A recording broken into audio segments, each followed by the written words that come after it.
Hello everyone, welcome to my channel Hello Viral. Today I am here to show you how to disable message notification on Android. Android users have a similar function to disable Snapchat message notifications from individuals. So let's get started here. First of all, open your Snapchat application and then go on chats.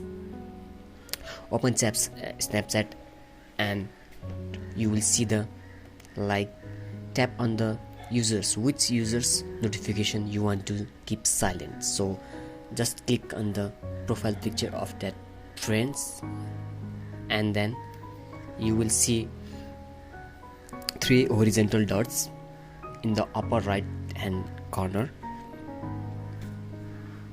and after that you will see your message notifications.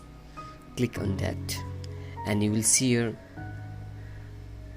similar silent, so click on silent.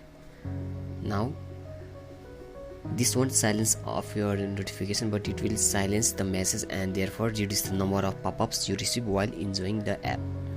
So in this way you can silence your notification of Snapchat.